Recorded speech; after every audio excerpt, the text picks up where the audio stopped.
Wait. Light bomb! God damn it! I can't see.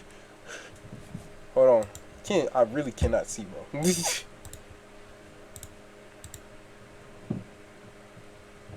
Okay, that's better. Now we talking. Okay. So we all know Sony Hey. Sony picture animation, bruv. Nothing. Animation, Neither. the studio that brought us some of the best animated films, as well as some of the worst animated movies we've ever seen. Following up Smurfs and the Emoji Movie with the Spider-Verse is straight up diabolical. So to say they're confusing would be a massive understatement. But why? Why are they so inconsistent?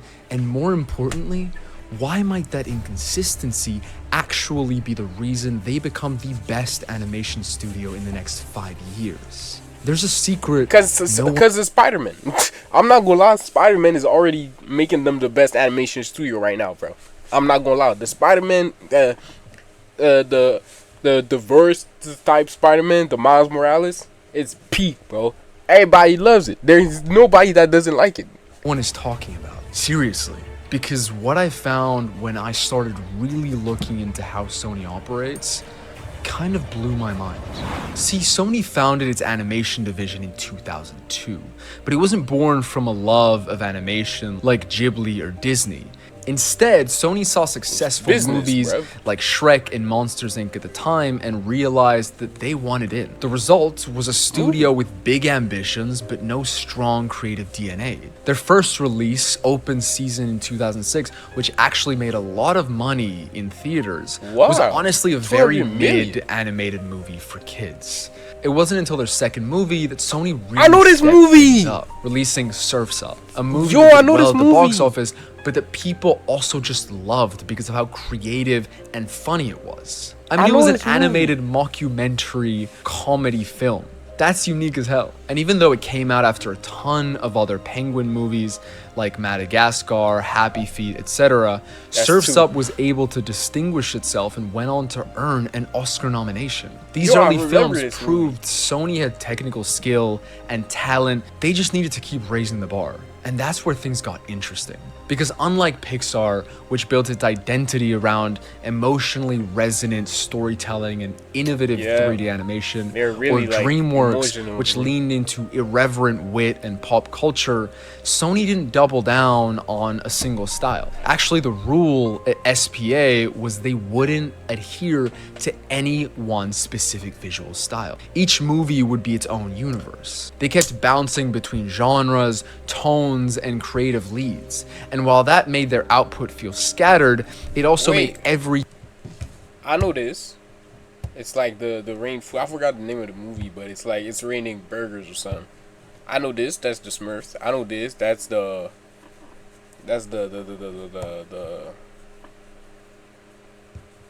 monster type shit. I forgot the name, bro. Damn.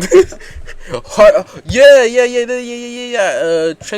Transylvania Hostel, something like that. I don't know this. I remember this. I was a kid back then.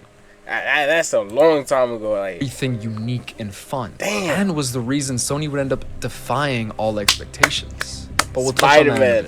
In 2009, Sony released Cloudy with a Chance of Meatballs, directed by none other than Phil Lord and Chris Miller. And it was that exact lack of... they're doing the Spider-Man. Yeah, y'all doing a great job, bro. Y'all tweaking with that shit. It's good. And creative vision that allowed them to experiment and flourish creatively. It was a weird, stylized comedy that took an absurd premise, food falling from the sky, and pushed it to visual and narrative extremes. When most animated movies seem to be leaning into realism as much as possible, SPA's creative flexibility allowed Phil and Chris to push the boundaries. The movie was chaotic and bursting with personality, but more than anything, it felt like the product of a very specific creative vision. And that decision turned out to be pivotal. Not only was Cloudy their most successful movie to date, critically and at the box office, it also planted a seed that maybe Sony's identity wasn't about finding a formula, but rejecting one altogether. That maybe instead of one voice, the studio could become a platform for many. This sounded like a great thing in practice, but it meant there would be many, and I mean many, flops thereafter. And Yeah, that no process shit. of trying things, failing, slowly finding your creative voice kind of hit close to home. Because I've been low-key doing the same thing while making these videos. Which is why I actually partnered with Skillshare to I'm sponsor dead ass doing the same shit. all by directly from years. From Cloudy with a Chance of Meatballs, Arthur Christmas, and Hotel Transylvania were two yeah. bright spots in a sea of mediocrity for the. That was shit. That was shit. That was shit. That was shit. That was shit. That was shit. I never watched this. This is 2. But 1, 2, I never watched this. 3, 4, shit. They were all bad, bro. Like, really bad. Studio. It was hard to pinpoint what to expect from Sony in any given year, and they ended up falling victim to the sequel curse, releasing 10 goddamn But the Transylvania, I don't know if it's a trilogy because I think there's like 4 of them. They're all pretty good. I actually liked all of them. You know what I'm saying? I actually really liked them. Now, Cloudy with a Chance to Meatball 2, it wasn't as good as the first one, and the Smurfs were just shit, to be honest. But the Hotel Transylvania series, like, I actually enjoyed it. Like, it was pretty good. Sequels in 10 years from 2008 to 2018. Not only that, the Smurfs, the Angry Birds movie 2, and the Emoji movie felt like attempts to chase trends and cash in on IP, which resulted in shit movies and made Sony quickly become the 6%. laughingstock of the entire industry. But running parallel to that was something else that nobody could have seen coming. The seeds of one of the greatest animated trilogies of all time. The greatest, I being would say. planted and watered. Because while the Emoji movie was being memed into oblivion, Lord, Miller, and the Sony executives were quietly laying the foundation for something far more ambitious. See, after proving themselves far more with incredible. Cloudy, they had gone on to direct the Lego movie for Warner Brothers. A banger of a movie Yeah, that it went reinforced crazy just how too. bold their style could be and how easily they could handle legacy IP, which is not an easy thing to do. It was funny, it they're was really meta, good, bro. and it made people take their brand of storytelling seriously. I mean, hell, the Lego movie is an animated classic at this point, and Sony took notice. Is it, So though? when the That's a bit idea much. of a Spider-Man animated film was floated, something that had every reason to be a safe, kid-friendly spin-off, Sony wanted people that could push creative. Spider-Man Beyond the Spider-Verse is so deep too, bro. Cause the shit that they actually talk about is real, bro. Like the romance between Gwen and Miles and all of that, it's real, bro. Like them niggas cannot be together. They don't belong to the same dimension, bro. Like I love that shit, man. Whenever I watch that movie, I'm like, damn. I wish I was Spider-Man. I'd dad be like, damn. I wish I was in there, bro. Boundaries and handle legacy IP with proper care and ambition. So they handed it to Lord and Miller. And instead of treating it like just another superhero cash-in, they went legitimately dummy went with off the rails. In They fact, went Amy dummy with Pascal, who had been overseeing the Spider-Man franchise, later said that the smartest thing she did was to keep quiet and stay out of their way. And so Into the Damn, Spider-Verse they became that the good? exact opposite of what people expected from Sony at the time. It was stylish, heartfelt, hilarious, and filled with a level of visual innovation that no major Western studio like having the had comics SFX and VFX that come out pop out of nowhere. Nah, that's the Spider-Man the Miles trilogy is amazing, bro. It's so good. At that scale since Pixar in the 90s. Suddenly, Sony was leading the charge in an entirely new direction of animation, Look at where Pixar and this. Disney had long prized clean, hyper-realistic CG. Spider-Verse went the opposite way. Clashing frame rates, comic book halftones, graffiti textures, hand-drawn flourishes, color-coded universes. It was a movie that looked like a living comic book. Yeah, and we yeah. all absolutely adored it. It's Definitely. still one of my top 5 favorite animated Yeah, movies yeah, of all time. Critics raved, and animators around the world got inspired. It completely redefined what a big-budget animated film could look like, while even going on to win Best Animated Feature at the Oscars. And in doing so, Y'all deserve it, bro. Y'all are fucking amazing. You Phil Lord, Christopher Miller. I love y'all, man. Y'all some real niggas.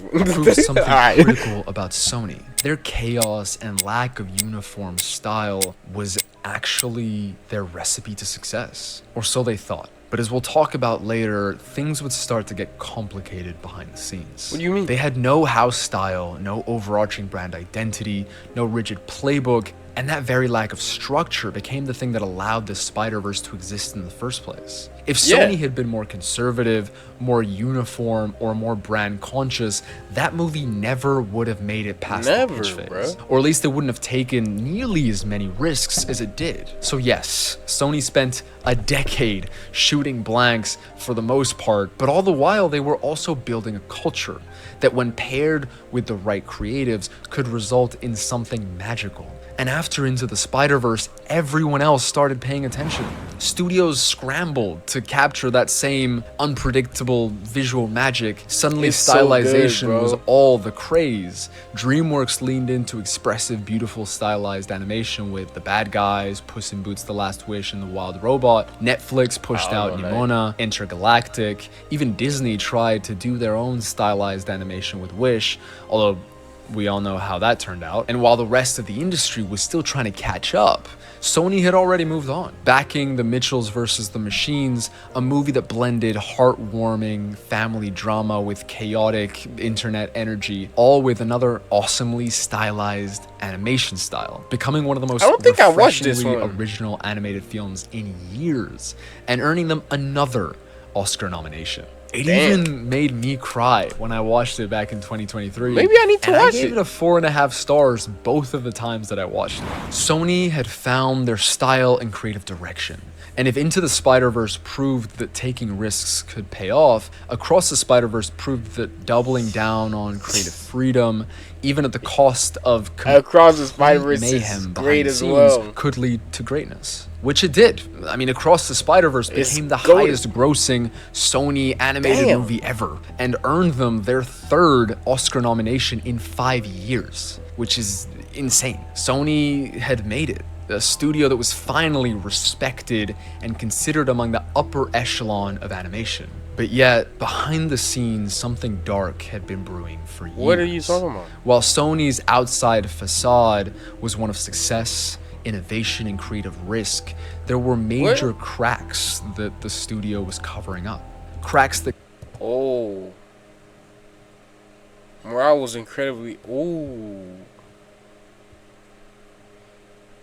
Wait, I don't get it. Were they being treated like Mappa Studio? Like they were overworked and shit? Like, what's going on? could threaten to undermine everything Sony had built. Because while the stylistic inconsistency and creative chaos can clearly be a recipe for greatness, it can also lead to absolute disaster. And It can be nowhere is that stressful. clearer than Okay. behind the scenes of the Spider-Verse movies. While we were all blown away by the visuals and storytelling, the reality for the animation teams was a different story entirely. As I talked about in my previous Spider-Verse video, the production process was insanely grueling. Artists were often left in the dark about what sequences were final, entire scenes were reanimated from scratch, sometimes multiple times, and the direction? Frequently unclear, often contradictory, and constantly shifting. This What? was the byproduct of a studio culture that thrives on spontaneity and last-minute creative pivots, Yeah, with yeah. two people like Chris and Phil that relish in that sort of atmosphere. Phil's grip on the film was especially tight, with Amy and other producers having a more hands-off approach, and Phil's notes and comments taking precedence over anything the director said. Compare this to Wow. how studios like Pixar and Disney operate. These movies have super large budgets, yes, but the bulk of that money and time goes into development, years of storyboarding. By the time they enter full production, the vision is usually locked. They don't waste animation on scrapped ideas because the ideas were solidified long before rendering even began. Sony, on the other hand, dove into production with many of its key ideas still evolving. This meant and they still managed to make it crazy though. They still managed to make it crazy. It's impressive, but I can understand what it means that it was hard on the artist. That's a lot of work, bro. Catch up. One day a scene was approved, the next it was being thrown out or completely reworked. And when you're working in a medium where every second of footage requires hundreds of hours of labor, that's just a ridiculous way of working. Many of the artists who worked on Across the Spider-Verse have spoken out about the toll it took. Long hours. Yo, nah, I want to see Beyond, bro. Y'all quit after making Beyond. I don't care, bro. Y'all need to quit after Beyond, bro. Stop playing with me.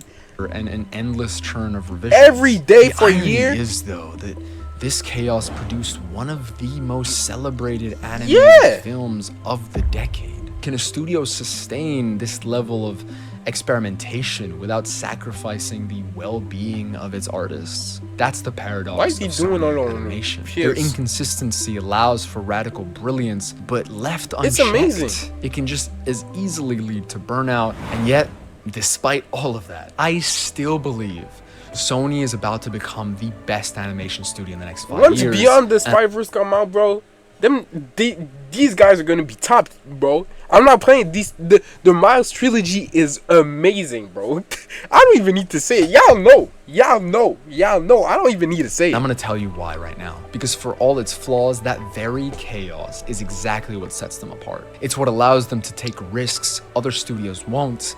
And as unpredictable as their track record may be, their upcoming slate might just be the clearest sign yet. I know Beyond. What is that? Animation is evolving, not into the most consistent studio, but maybe the most daring and potentially. Can't wait for Beyond, bro. What's coming next isn't just more of the same. It's weirder, riskier, more original. They're releasing K-pop Demon Hunters as we speak. I heard of that. I heard it was pretty good. Genre mashup about a girl K-pop group that moonlights as demon slayers.